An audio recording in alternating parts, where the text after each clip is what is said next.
to cope with the waning efficacy of vaccines on those who are fully immunized. But will booster vaccinations also be fast-tracked for the general public? We discuss in this episode of The Chiefs.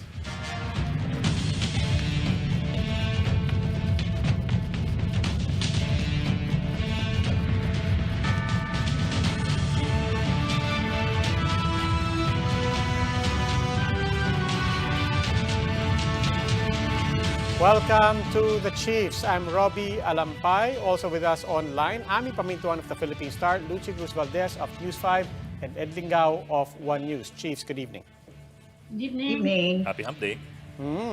Anong balita, Ami? Bago tayo pumunta sa topic natin, politics muna. Si Sara Duterte Carpio is now the new chair of the Chairman. No? Kaya mukhang tuloy-tuloy ang gulo dyan sa administration, proxy war. At mukhang over yan sa House, ha? Which administration wing? Kasi ibang administration yung lakas, ibang administration yung PDP laban. But basically sinabi niya, bahala na yung PDP laban sa sarili nila. But she's made it very clear that she is running with Bongbong Marcos. Yes. Yung tatay naman niya, sinabi, nakipag-usap daw sa mga lawmakers. The father is endorsing, of course, Bongo and, of course, his daughter also. So, administration pa rin din yan, di ba? I don't remember lang. Pero susuportahan din naman nila si President Duterte as senator, di ba? Yung naka-CMD. So may ganun silang hindi mo malaman. Hindi naman siya matatawag na quid pro quo, di ba? Kasi parang ano ba talaga ang question mark dito is what's the game plan of Representative Martin Romualdez here, no? I wonder lang if if the iron is lost on people, kasi Lakas was formed by Fidel Ramos, and the long name, the real name of Lakas is Partido Lakas Tao, People Power Party, because Ramos was running as the EDSA hero in 1992, and now they are, well, endorsing BBM. Yeah, just like you, I wonder if the irony is lost on people. On the other hand, maybe people are just jaded. I mean, the political party system, from the very start naman, everybody's saying, walang political parties. We've had advisors to political parties on the show saying, wala namang silbi ang political party. Anyway, we will get to all of that, but for now, gaya nga nasabi ni Ami, we had to get that out of the way because we do have a big story tonight about COVID and vaccination, particularly booster shots. We know we have a lot of questions. So let's start tonight with vaccine expert panel member Dr. Ronjin Solante. Good evening, Dr. Solante. Good evening, Doc. Good evening to everyone. Si Dr. Solante, kausap ko kanina sa big story. Medyo mahina yung audio kanina, so ulitin ko lang, Doc, yung tanong ko. No? So when we say waning efficacy, di ba? First of all, that starts when?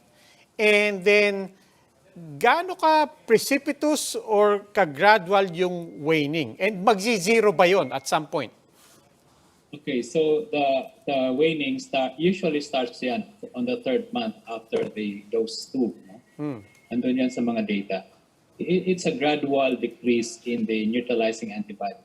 Kailang nakitaan doon sa mga real-world experience or effectiveness data, we have data coming from Israel, from the US, and then we also have data from Chile and other countries like Indonesia, and also the Philippines, no? Kaya alam naman natin yan na may mga healthcare workers na nakakasakit noong October, no? Even if they're fully vaccinated.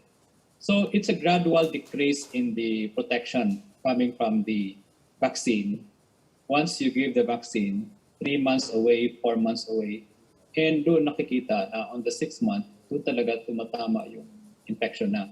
And that's why timing is important when we give the booster. Dahil pag ibigay mo yan early, baka hindi ganun ka-significant ang impact na ang pagtaas. So may mga ganong data din. So nandoon sa data, mas mataas talaga ang antibody. In fact, double or even triple compared to those na nabakunahan ka ng 2 dose. That's how good the booster is when you look at the data. Doc, but how long are the boosters good for? Do we need to get a booster every year or twice a year? Or we don't have the data of that yet? Yes, tama ka, Ed. No? Wala pa tayong data on that. No? Ang tingin ko, kung halimbawa mabakunahan lahat, tapos there will come a time na after March or April, wala na tayong kaso or zero na, hindi na natin kailangan ang bakuna. Doc, yung sa waning efficacy, halimbawa COVID survivor, tapos na full dose na siya, pero may natural immunity. Mas malakas ba ang immunity nun? Kahit nagwe-wane na yung vaccines niya, yung taong yon. Yes, no. So those who have recovered and already given the vaccine, no, tandaan mo nung nabakunahan sila, maski nabakunahan sila, nagka-infection pa rin sila. Okay? So parang nabaliwala yung primary vaccine series nila dahil nagka-infection sila. So parang ang tingin mo pa rin sa kanila na they got the infection because hindi na epektibo yung unang dalawang bakuna. So the same as what we are doing to those na candidate pa rin sila to get the booster dose para aangat ang antibody level nila. Is that waning, yung pag-wane ba, is that the same for all brands? In other words, you cannot say that one brand has a more delayed waning property than others. Parang ganon. Meron bang ganon yun?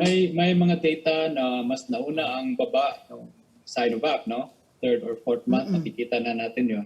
Kumpara dito sa mga Pfizer, Moderna. But once they reach the 6th month, 7 months, doon na lahat nag-equalize na talagang mababa na sila lahat. So 6 months is really, kumbaga, the critical period where we can really say, kailangan mo na ng booster. Parang gano'n. Yes. That's why we have to qualify that interval of 6 months. Kasi ito yung pinaka-best time na you really need to get the 3rd or the booster dose. But does that mean that on the 7th month, you're practically without any kind of protection? Okay, so meron pa rin yan, no? Kaya sige, ganito ang explanation niya, no? When you got the primary vaccine series and when you boost it with the 3rd dose, may natitirang cell dyan na that was boosted by the 3rd dose. Kasi kung wala yan, hindi yan mag-boost eh. That's why we call it the boost because there's a semblance of protection pa rin. Even at 7th or 8th month, meron pa rin yan. As long as mabukpanahan ka lang ng 3rd dose so that remaining cells now which can be boosted by the 3rd dose is still there, then that you'll still good. Ang tanong dyan, what about 10 months after or 11 months? Meron ka pa ba i-boost? That we don't know.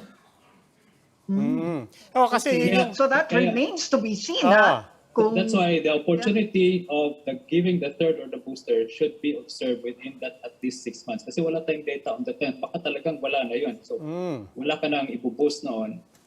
You have to get this boost at this best period of time. 6 months from the second dose. Yun nga yung Doc, yung tanong ko kanina. Paano ngayon yan? Parang mga tao nagbibila na ng 6 months sa rin nila ng second dose.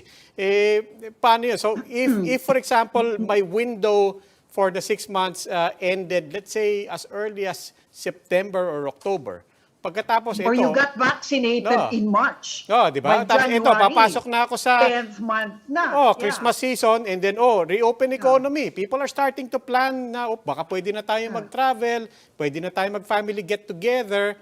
What's the proper frame of mind, particularly for people who got their second dose early? Okay, that's a very good question. No? Now, to answer that part of the question is, look at yourself. Are you the vulnerable population? Are you the person that when you get this infection, it is not only sipon at ubo, you will go to the hospital. So we have data. Kung ikaw yung 65 years old, ikaw yung may comorbidity, and you are the healthcare worker, high risk for exposure, huwag ka na maghintay ng 10 months because this has been offered to you now. But if you are the younger population, even at 10th month, maski wala ka ng ganung protection, but your immune system is still there, can protect you, you're still good. Pero at this point, Doctor, may agreement na ba in principle within the government, within the expert panel na magbo-booster lahat ng Pilipino? Yeah, as far as I know, we developed this matrix now. This is intended for all. Yes. It's just that we will be implementing this by phases. Una ang healthcare workers, pangalawa, no? Kasi tandaan natin, marami pa rin hindi nakapapag-bakuna ng primary vaccine series. No? And kung lahat na lang pipila po the booster, medyo mahirap din naman yan. Ang ganun na naman. So, we have to do this phasing para lang at least also to accommodate those that haven't been yet vaccinated. Kasi Doc, marami nga nag-aalala ngayon na, especially in Metro Manila, inuna Metro Manila at lilipas na yung 6 months So meron na ba tayong nakahanda na vaccines for all these people na nagkakaroon na nga ng waning efficacy? Considering what's happening in other countries, nagsa-surge ngayon sa Western Europe, di ba? Yeah, for the vulnerable population, I think there is an allotted vaccine supply for that na hindi doon affected yung supply sa hindi pa nabakunahan. Doc, in the event Doc, na ano, yung formulation ba pareho pa rin?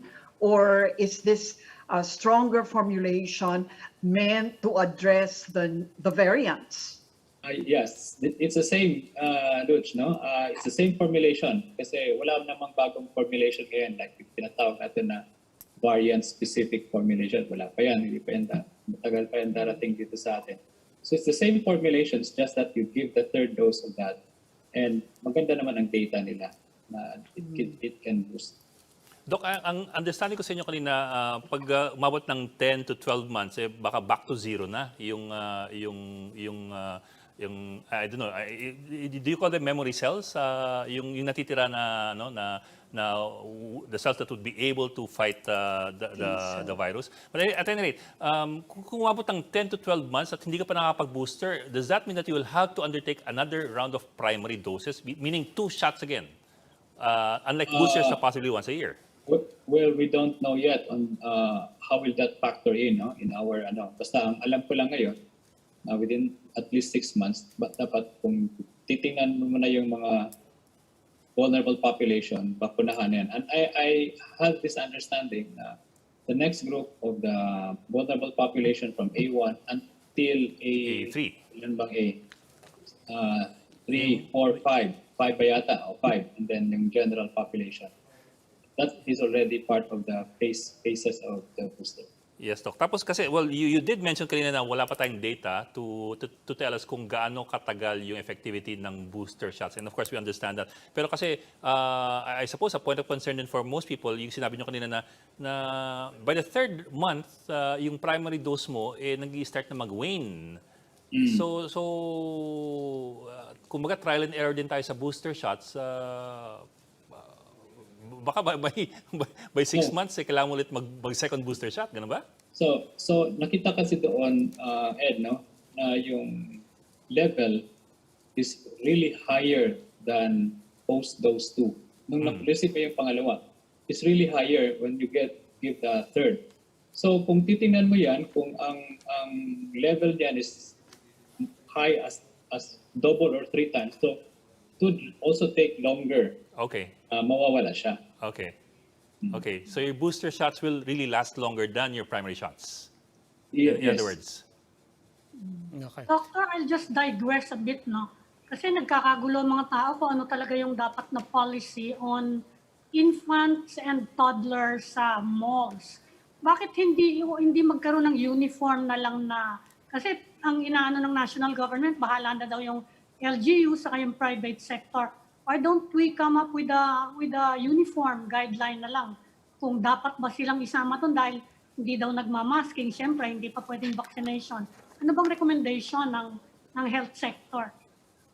Ang sa amin kasi, palagi namin sinasabi yan na the more vulnerable population, like the elderly and the very young population, maski sabihin mo pang bakunado na lahat, these are the people that can easily get the infection. So remember, there are still cases, there are still community transmission. Now, kung ikaw yung family na meron kang anak na 2 years old, 3 years old, I don't risk them going to the mall. So at this point in time, I cannot risk that particular part of being there just because gusto nilang pumunta. Kung pupunta man, I would prefer outdoor, no? Kasi less ang aerosolization. So I think there are options naman. Kaya siguro ang LGU is the one that will be implementing on that. So dapat sa LGU rin ang maggagawa ng ganong klaseng advisory. Although malaki raw ang epekto din yan, pag binawi na naman daw yung policy na yan, Doc. Although I know this is not in your purview to decide, no? But the Philippine Chamber of Commerce has said that alam daw naman natin, lalo na ngayong Pasko, na it's the children who will ask their parents basically to buy stuff for them, no? Buy me this, buy me that. So if we're going to keep them down from the malls, it's going to be that classic balancing act again between business and health. No, how do you feel about that?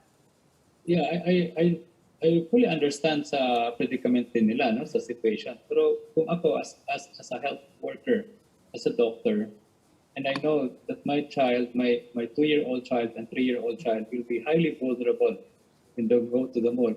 Ito pa nga, nakikita pa natin mga babies na pupunta doon, no, kasama yung mga mother. Wow, sabi ko, so sad to see this. Kasi, alam mo, may isang babahing lang dyan, taas ng risk na pwede silang hawaan.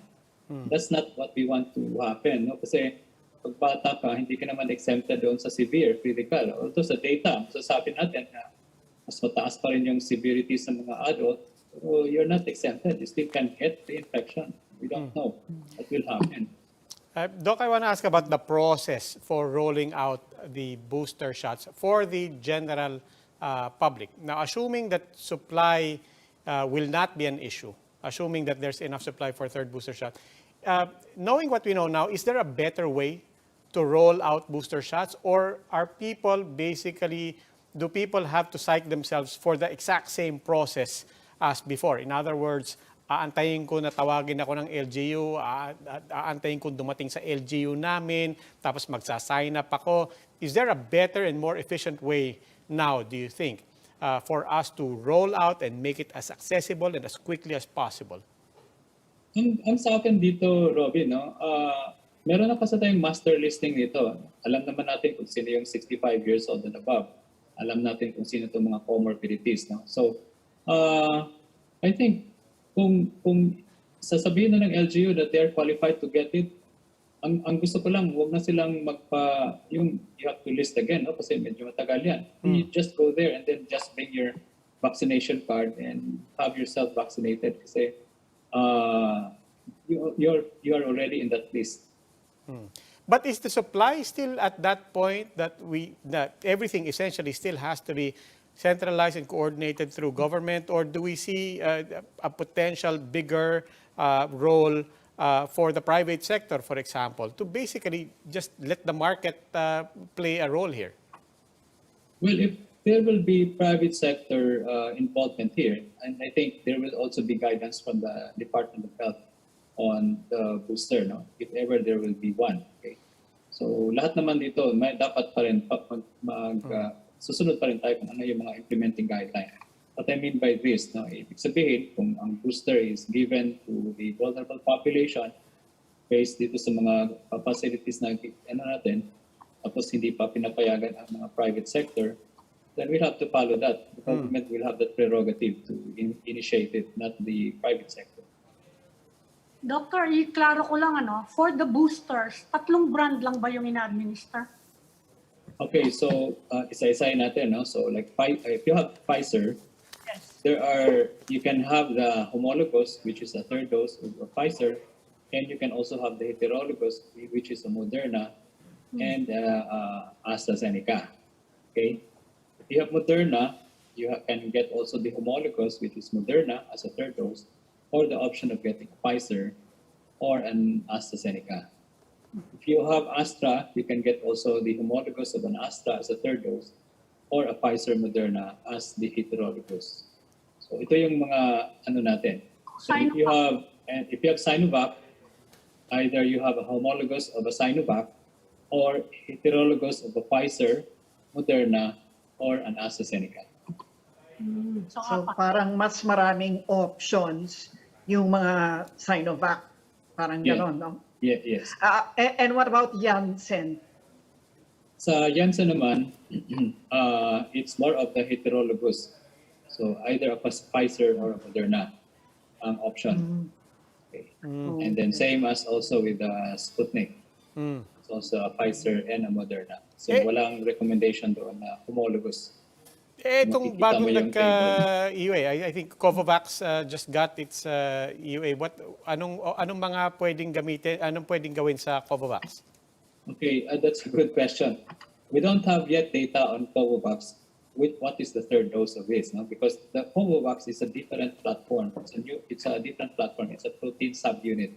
So ito yung wala siyang kasamang platform at the moment. So we need to study the data. So ang Covovax will be prioritized to those who haven't been given the vaccine as a primary vaccine.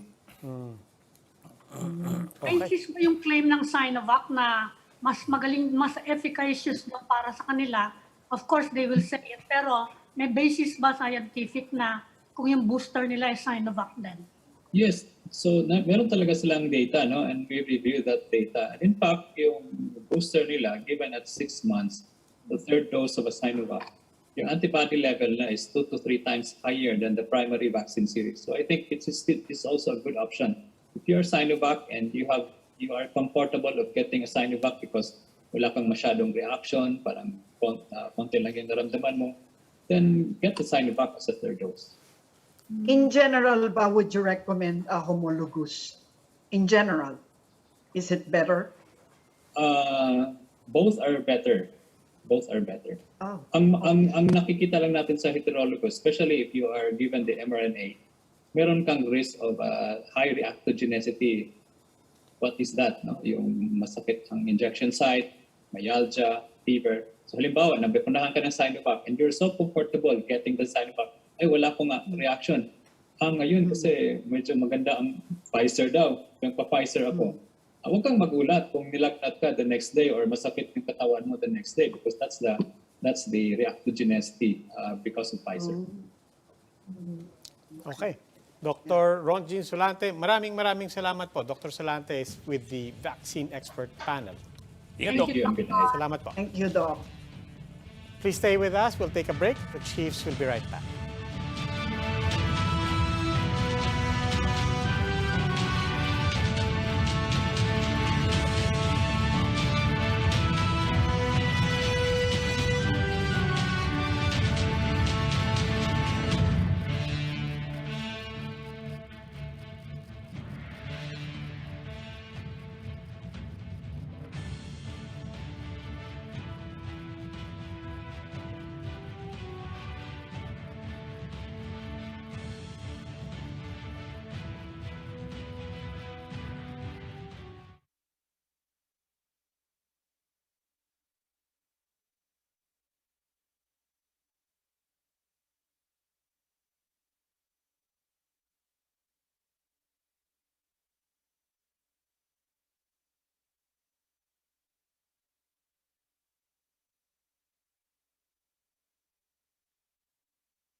Welcome back to the Chiefs here on One News. And now joining us is former presidential spokesman and now senatorial aspirant, Attorney Harry Roque. Good evening, Attorney Roque. Good evening, Harry. And welcome back to the Chiefs. Good Good evening, evening. Attorney Harry. Good evening, the Chiefs, and good evening, Philippines. Attorney Harry, it's been a long time. Parang hindi mo kami pinapaunlak ng interview ng matagal-tagal. Well, alam mo naman, ngayon lang ako talaga na bakante, no? It was very difficult to become presidential spokesperson. And quite frankly, I also have to make sure that walang selusan when I was presidential spokesperson. No? So the policy really became as much as possible. I would speak in the presidential press briefings. And if I were to give interview to one channel, I'd have to give interviews to everyone. No? So it came to a point that I just agreed that I will stick it out with my press briefings. Okay. Well, sir, let me start off with a general question na anong bentahin ninyo para kayo ihalal ng mga botante pagdating ng Mayo 9, 2022? Well, tingin ko naman meron na ako napatunayang kakayahan bilang mambabatas, no?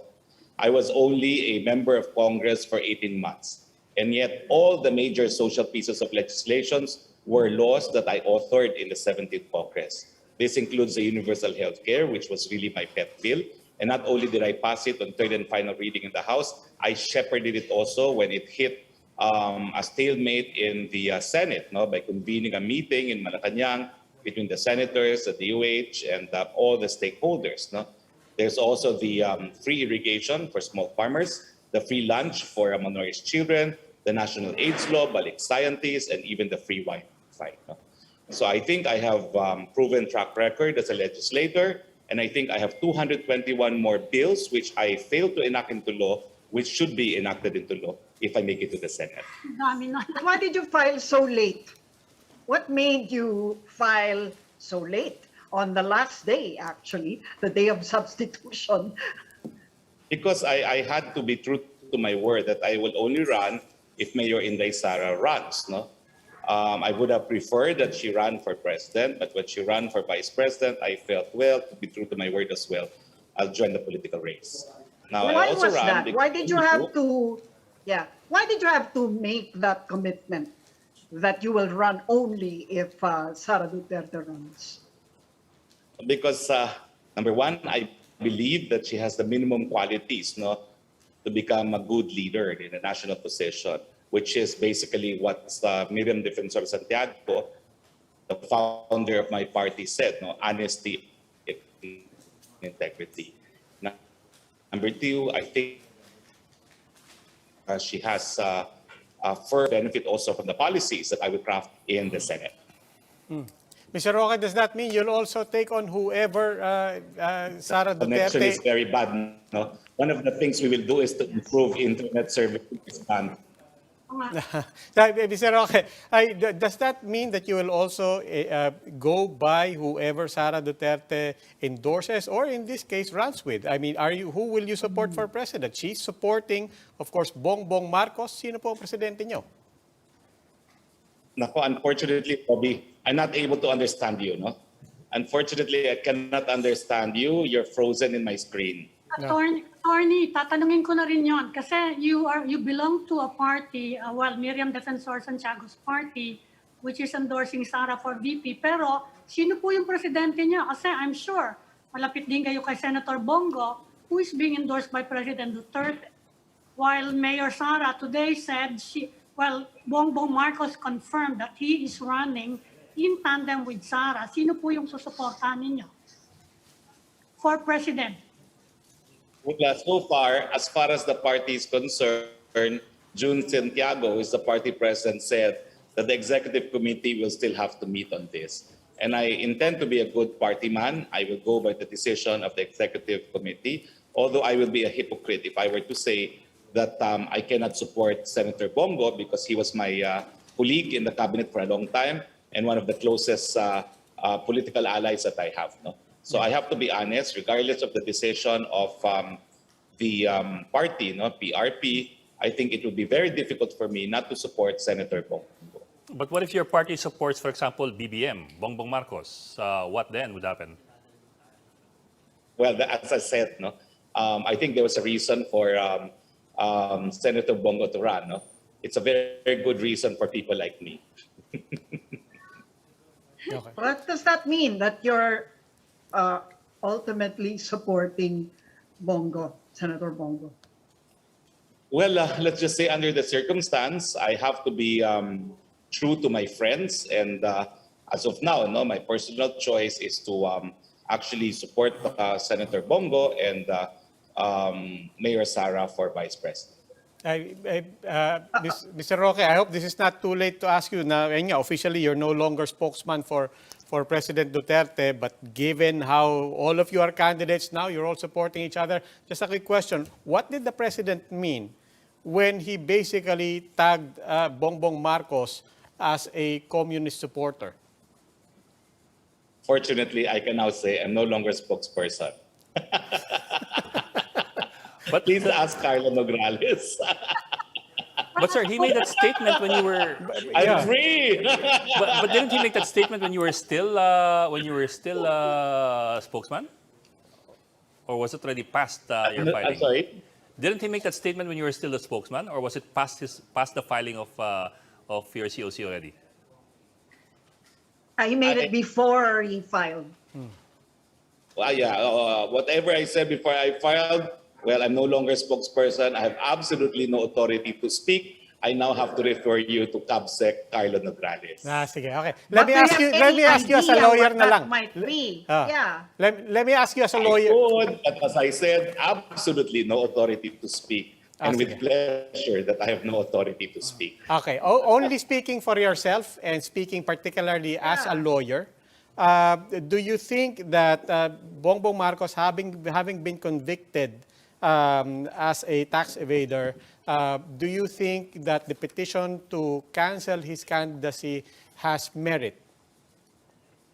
Quite frankly, I don't know enough. When I was asked, even when I was a spokesperson about this, I don't know anything about whether or not he's been convicted. And I don't know for which crime he was convicted for. No? So I'm really not in a position to say anything about it. And moreover, there's already a pending case in the COMELEC about this. So I don't want to actually speak on a matter that is about to be decided upon by the Commission on Election in its quasi-judicial function. Sige, yun na lang stint nyo as spokesperson. What are your takeaways from that? Well, you've been there twice, no? What are your takeaways and what are the low points, the most memorable siguro?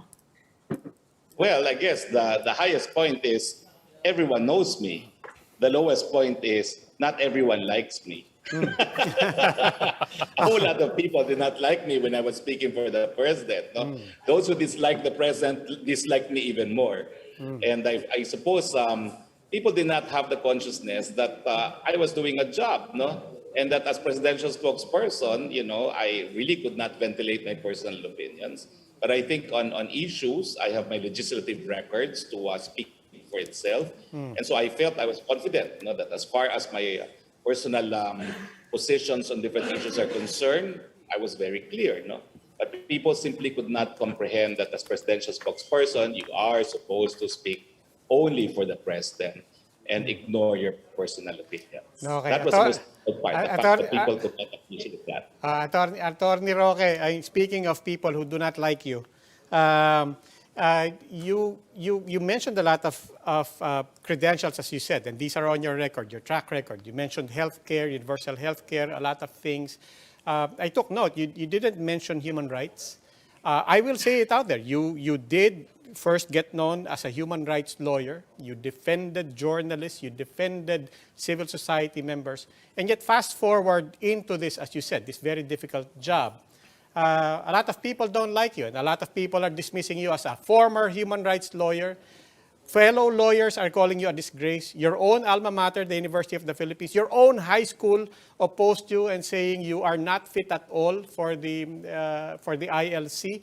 And people are basically saying, on top of you not mentioning it as top of your mind, no? And as part of your credentials and as you say, your track record, people are saying that human rights is not compatible with Harry Roque. And a lot of people, frankly, don't like you in that context. What do you say to them? Well, I don't care if they don't like me because I'm secure and confident about what I did.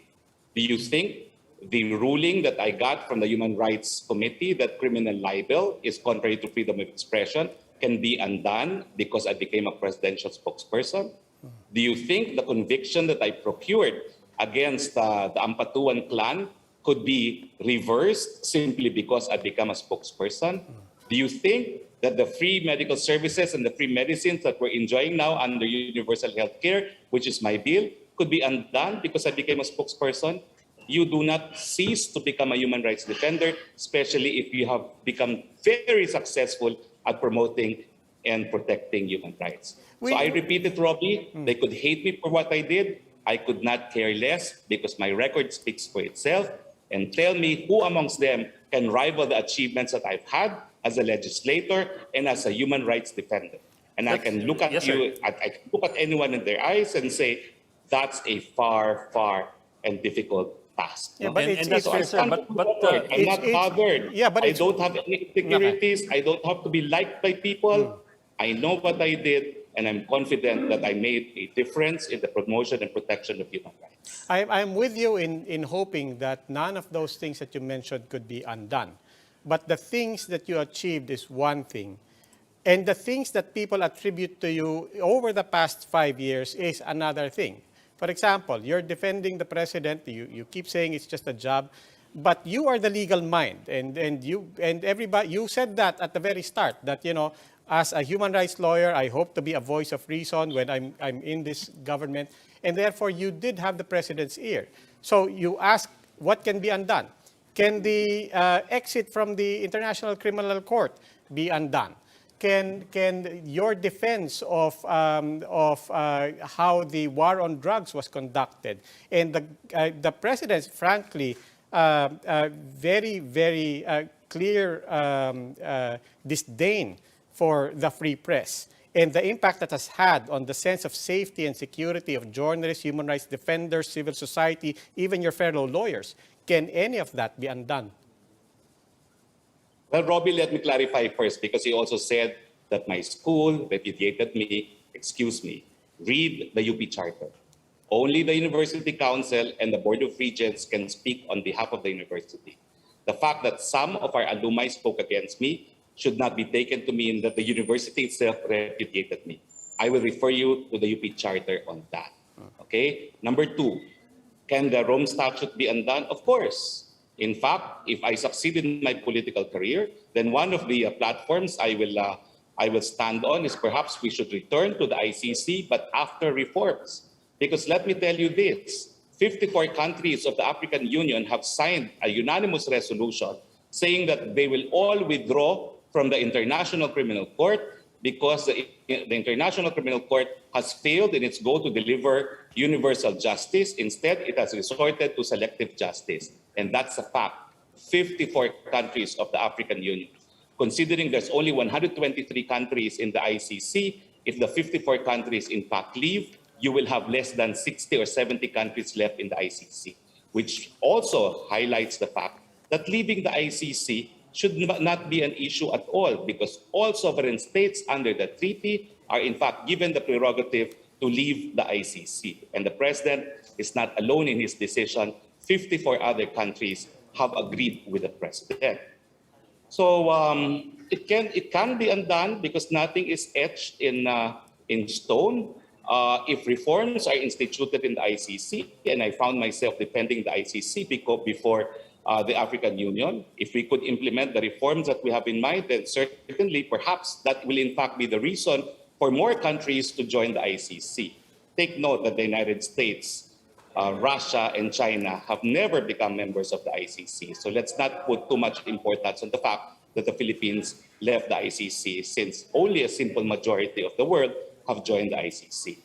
And the other allegations on the president, domestic courts are open and functioning. People who have complaints that they're victims of extralegal killings should file their complaints before domestic institutions, because precisely even the Rome Statute, by the principle of complementarity, the ICC can never substitute domestic courts unless it is proven that domestic courts are unable or unwilling to exercise jurisdiction. Well, Harry, nobody can take away what you've done for human rights victims. I mean, some of your clients are my friends, and I think that we have to give to you. I think the question has more to do with this. For the past 5 years, you've been defending and speaking for a president who has shown a very clear disdain for human rights issues in several speeches. It's out there. It's clear as day. It's out there. He's shown some disdain for human rights issues, for human rights lawyers, human rights advocates, and human rights groups. How did you feel about that? And how do you think that impacts on your image as his spokesman, who had a very colorful and a very active past in human rights defense? Ed, let me correct you. I was not spokesperson for 5 years. I was spokesperson for 2.5 years. I was a member of Congress for 1 year and a half. Okay, Harry. So I was in government for a total of 4 I take the years. correction. I was out of government for 1 year and a half. No? Now, how do I feel? Well, people are entitled to their own opinions. No? But again, I have to tell you why I joined the president in the first place, despite the fact that initially I flatly rejected his offer. When I succeeded in enacting all my bills into law as a first-term congressman and a senior deputy minority leader at that, it was because the president certified as urgent all my bills. How did I do that? Because I've had a working relationship with him. How? Number one, the Human Rights Committee viewed that criminal libel is contrary to freedom of expression. Alexander Adonis was his supporter. He provided us support in bringing the matter of criminal libel to the Human Rights Committee. Number two, Maguindanao Massacre. He provided us transportation and security when we provided digs because the police then refused to conduct their own forensic investigation in Maguindanao. No? So I have him to thank for that. No? But what convinced me to join, after all, was all my bills were promoting the right to life. Principally, he certified them as urgent. He now refers to them as the major achievements of his administration, and that proves that he is also for the protection and promotion of human rights. Moreover, becoming spokesperson also enabled the people to exercise the right to freedom of information because I followed the one and only rule that the president told me, which is not to lie. I put the president's statements into context. I justified them as a valid exercise of executive power under the Constitution. I clarified them, but I did not lie. Well, it's good that you have you're citing specific cases. But let me also point this out. In the last 5 years that the president has been speaking against human rights, these issues have been echoed and re-echoed by his followers. These issues that he had been talking about with regard to human rights. So in that sense, I have to ask you, were you comfortable with how his supporters were echoing his words against human rights offenders and human rights itself? Because in the end, you might have good specific cases in relation to your cases, but in general, the issue of human rights and the perception of human rights by the general public may have been overturned. I don't think so, because how else would the president still continue to be so popular, no? If he is a notorious human rights violator? But in any case, you are correct. Some of his followers may have mirrored his statements. I did not. In fact, as I said, as a legislator, I was clear on major differences I had with the president. I voted no to the death penalty. I voted no to the lowering of age of criminal responsibility. I did not change my views. But when I was asked about the president's opinion, of course, I said what his opinions were on this matter and not my own. So I have no problems reconciling really my position as spokesperson because I was very clear on my personal position on controversial topics. Hey, Attorney Roque, let me rephrase yung tanong ni Ed kanina because I think it's very clear. You said this is why I joined, no? In response to Ed's question of how did you feel. But I think what Ed was really asking was not so much why did you join or how did you feel when you joined. I think his question was how did you feel while you were there? How did you feel while you were staying? When the president was attacking the press, was attacking journalists, and basically you ask how could the president stay popular if he was really against human rights? Well, part of it, frankly, was because the president was precisely denigrating the value of human rights and saying, wag niyong pansinin yan. So, how did you feel, not as you were joining, but while you were right there? I felt it was very healthy in a democracy. You talk about the president hitting the media. Why? Has the media ever loved the president? The media hits the president all the time. Why is it when the media hits him, it's okay, it's part of the democracy. When the president hits back at the media, it's an affront to press freedom. I think if you hit the president, he's entitled to reply because that's part and parcel also of freedom of expression, the right to reply. So how do I feel about it? It's part of democracy. You hit the president, he responds. Alam nga namang he'll take it sitting down. What is part of being a democratic leader with values in democracy and press freedom? When we make a distinction between attacking media, that's fair. I mean, you attack us, we attack each other, we criticize each other. That's fair. The president can attack journalists if he wants, if he can criticize how we're reporting.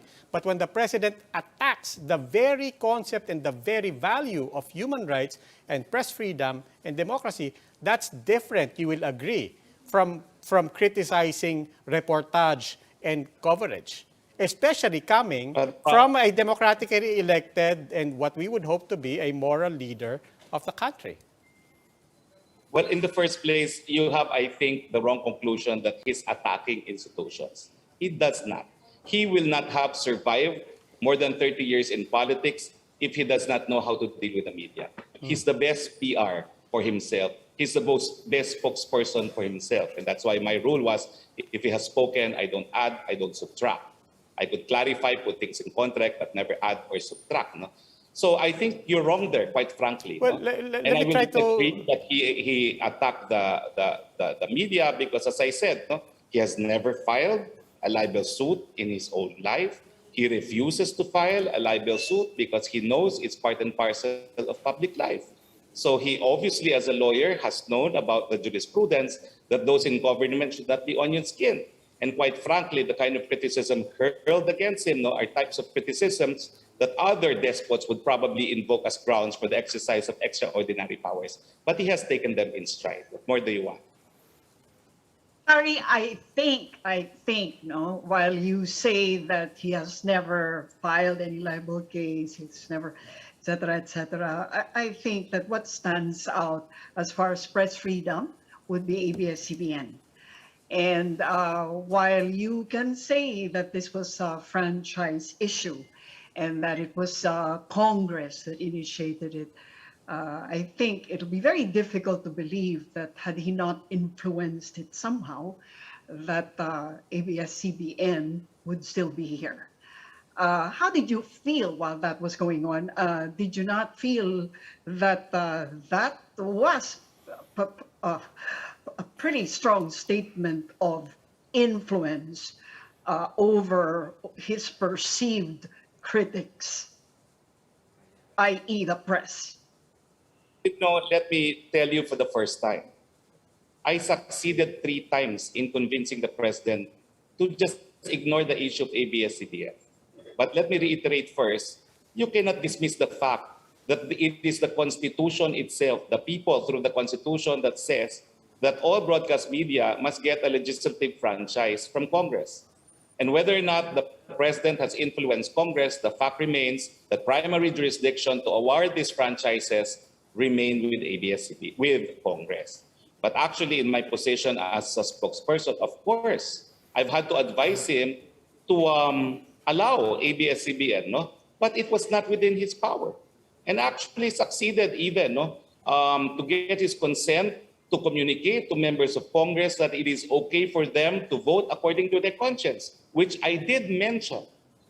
Okay? But, ABS-CBN should have realized that it is the Constitution that requires a franchise, and they should have done everything and anything in their power to convince Congress to give them that. But I actually succeeded already in the president agreeing for me to make a public announcement that members of Congress can vote according to their conscience, and I hope you will remember that. No? So as far as I'm concerned, as an exponent of freedom of the press, I did what I could, but the reality is it was the call of Congress. Attorney, as you can see, I think these questions will keep cropping up throughout your candidacy. You think these issues will drag you down, or your defense, your answers will actually be a boost to your candidacy? Well, Ami, I'll be giving the same answers. But you see, intelligent people don't like him, but the common masses love him. Until now, he enjoys unprecedented trust and satisfaction ratings compared to any other president in Philippine history. Let's face it, there's a difference between the perception of the intelligentsia and the masses who vote in the elections. So what's your pitch to the masses then? Yung main pitch mo when you are campaigning? You will be moving around the country. Well, my primary reason for deciding to throw my hat again in the political ring is simple. No? I have once been criticized for fighting for the right of the people to livelihood amidst this pandemic. I returned as spokesperson a second time around because I thought that people needed clearer information and guidance at the time of pandemic. I think I succeeded in that. I joined the government when the pandemic was at its worst. I left when the pandemic was already under control, but at the same time, there's still a need for an advocate for the state to always include the right to livelihood as part of public health.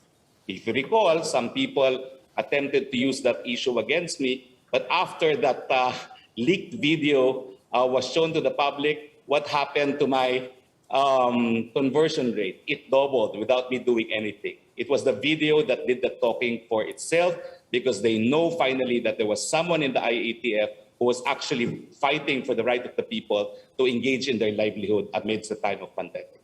I think there's now a need for a quarantine law, which we have not enacted into law. I think the current setup, which is ad hocish under the IATF and all the alert level, it becomes also a priority in my legislative agenda, in addition to the 221 bills that I will be refiling.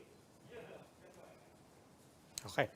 Attorney Harry Roque, you'll believe me when I say that we wish we could have you back, because you'll also believe me when I say we have a lot more questions. But unfortunately, we have run out of time. We do thank you, of course, for gracing our show. Maraming salamat po. Harry Roque, tumatakbo po sa pagkasenado. Maraming salamat po. Thank Maraming you. salamat Ingat, sir. din po. Salamat, Harry. Maraming salamat. Magandang gabi po. And that's all for this edition of The Chiefs. We hope what was discussed here will keep the conversation going. Before we go, a reminder to our viewers, mask on, wash hands, and stay safe, Philippines. I'm Robbie Alampay. I'm Ami Pamintuan of the Philippine Star. I'm Lucy Cruz Valdez of News 5. I'm Ed Lingao, and we are One News.